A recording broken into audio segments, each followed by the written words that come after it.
After ages in which nature had maintained the barriers of time and distance between men and nations, radio eliminated them and enabled man to send a whisper around the earth.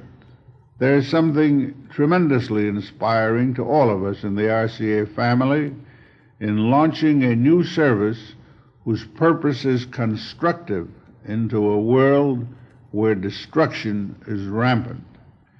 We have all been impressed of late by the ease with which things can be destroyed, compared with the skill and the labor that go into their making.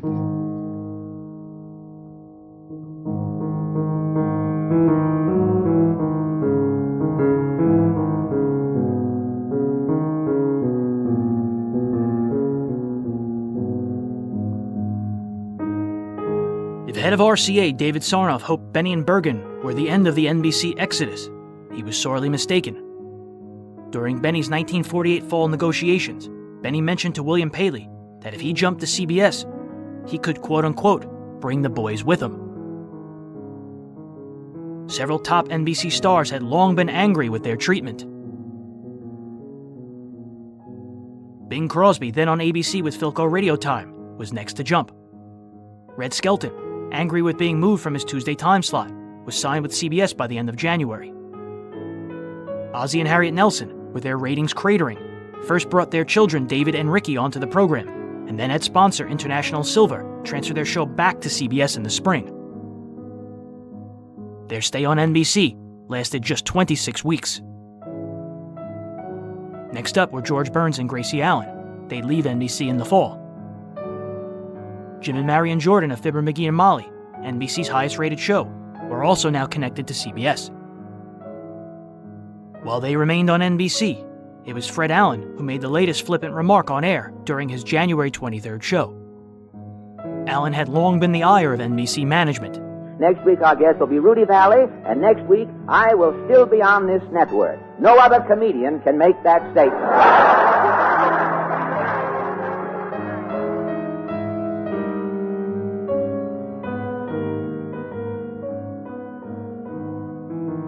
Paranoia was abundant. A special NBC affiliate meeting was called at the end of February in Chicago to explain the network's tactical plan. Top executives advised the stations that the lavish investments in talent by CBS were economically unsound, and that NBC would soon embark on a vigorous campaign of program development. It would give chances to rising stars. Their affiliates had no cause to worry. The AM network broadcasting schedule was near maximum financial development. And it didn't matter anyway. Advertisers would soon be withdrawing their radio budgets to put more capital into the new medium, TV. David Sarnoff had been publicly championing television since the 1939 World's Fair. On April 30th, the National Broadcasting Company will begin the first regular public television program service in the history of our country, and television receiving sets will be in the hands of merchants in the New York area for public purchase.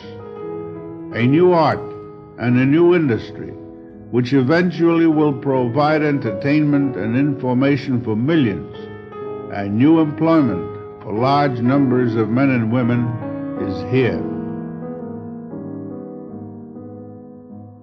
There was a massive flaw in his logic.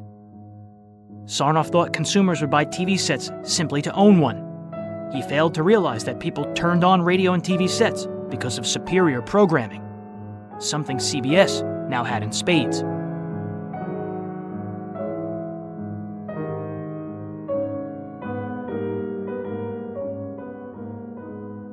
On Tuesday evenings, NBC programmed their top TV show, Milton Berle's Texaco Star Theater, opposite their top radio shows, Bob Hope and Fibber McGee and Molly. Hope's rating fell under 20 for the first time. The same happened to Jim and Marion Jordan the following year.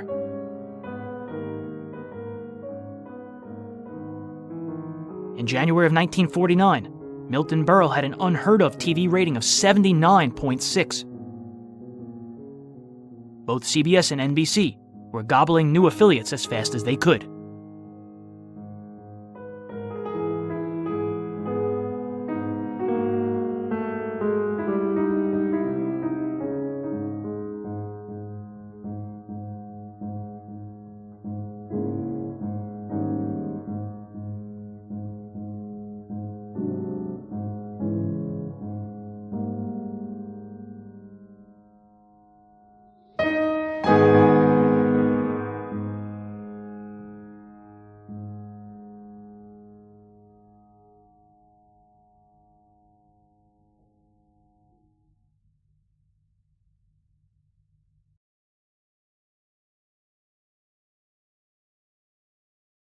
Say, Jerry, all of us out here saw you on the Bob Hope, Bing Crosby Olympic Marathon. Was that a lot of work? There was no work. We both went on cold. We didn't plan on being on the show until the day of the show. There was no rehearsing. We went on cold and did whatever we felt like. You mean you did that whole thing without a script, then? The whole thing was ad-lib. You know, it looked at one time as though you were about to pull off Crosby's toupee. Is that right? If he stood there, I'd have pulled it off.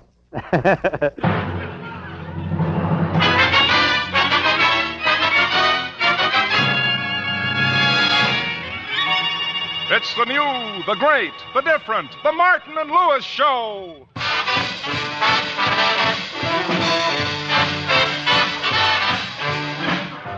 The National Broadcasting Company brings you the new Martin and Lewis Show. Our guest tonight, Lucille Ball, and featuring Eileen Woods, Flo McMichael, Dick Stabile and his orchestra, and starring Dean Martin and Jerry Lewis.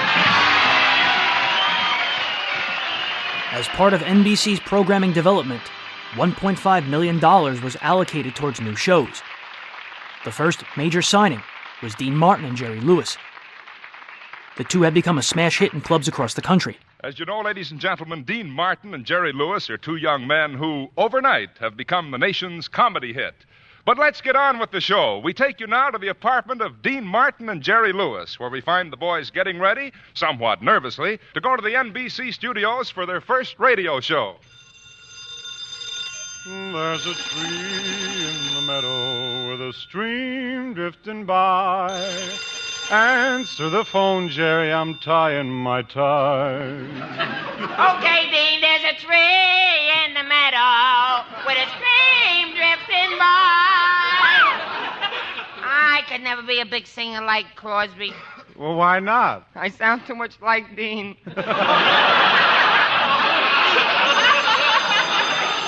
Oh, it must be NBC again. What cowards we are. Why are we afraid to do our own radio show? After all, how big an egg can we lay? How big? Well, if we took a large hen and got it to hold back for 2 years... All right, Jerry, all right.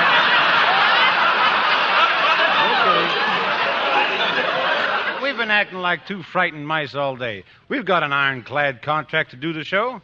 We got to talk to NBC sometime. You're right. I'm not a frightened mouse. Answer the phone.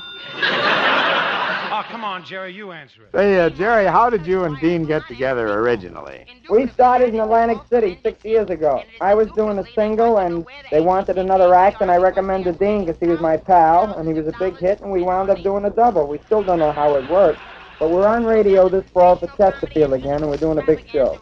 Do you ever have any trouble with the other members of the cast? Oh, we fool around a lot, but nothing I can put my finger on. Jerry, they are calling us. Who else? You know, we know that all of those little sketches that you use and those little odd bits aren't written. What's your secret for being able to throw in all of that spontaneous humor? Well, we don't know. We just thank the good Lord that he gave us the ability to be able to throw in all that stuff. Well, you certainly do a miraculous job of it. Well, thank you very much, Dean. We've certainly enjoyed having you with us. Dean, Yeah? I'm scared. Look, we've done all right so far. We shouldn't be afraid. We did all right in nightclubs, didn't we? Yeah, but those people paid $10 cover charge, so they had to like us. But at a radio show, the audience gets in free, and at those prices, they can afford to hate us. Because there's nothing cheaper than something that doesn't cost very much, I always say. Indubitably, but come on, Jerry, get dressed. Okay, I shall wear my new sport coat, which the man said was good for town or country and just perfect for the beach. What is it, gabardine? No, wet sand. In August of 1948, they made their Hollywood debut at Slapsy Maxie's. They were soon guest starring on Burl's TV show, and their Thanksgiving appearance on Elgin's special was heralded by the more established comedians as groundbreaking. On December 22nd, the duo recorded an audition with Bob Hope. NBC picked the series, marketing the team as the next big sensation in radio.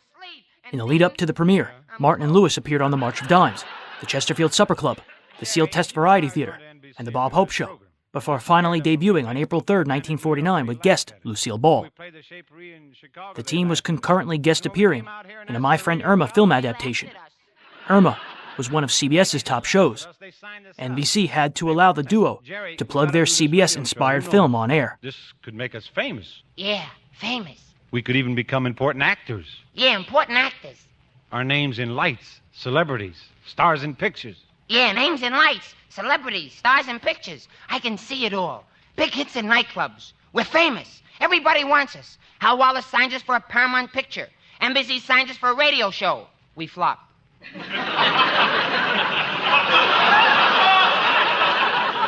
Nobody wants us. Hal Wallace won't speak to us. Paramount hates us.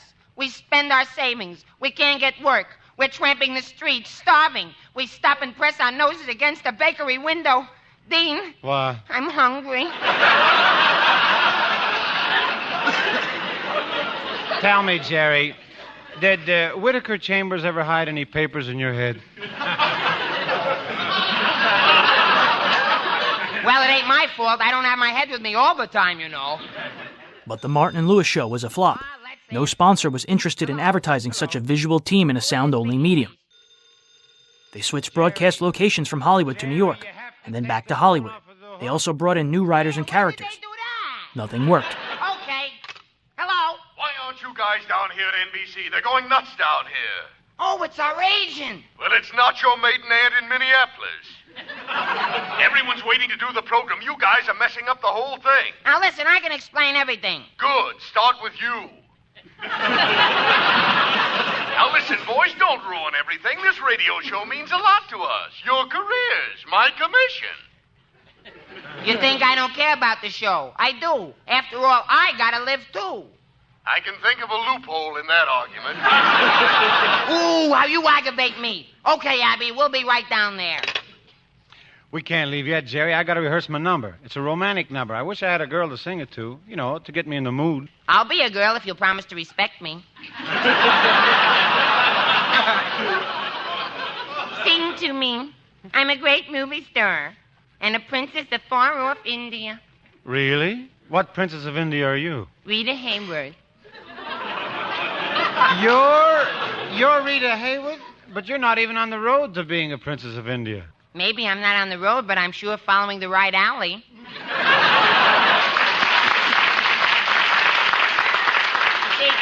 See, the idea of this gag is that, well, alley is an alley in the street, see? A-L-L-E-Y. But when you say alley, A-L-I, that's like the prince that is going to marry Rita Hayworth. It's all combined into one joke, and it's so funny, this kind of, look how they're staring at me. See, Dean? Everybody hates me. Ah, Jerry, relax. Have faith in me.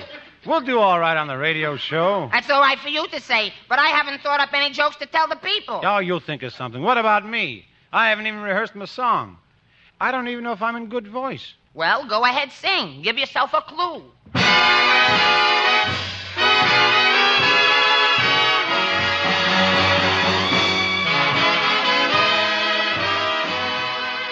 Well, what are your plans after you finish the movie you're in now?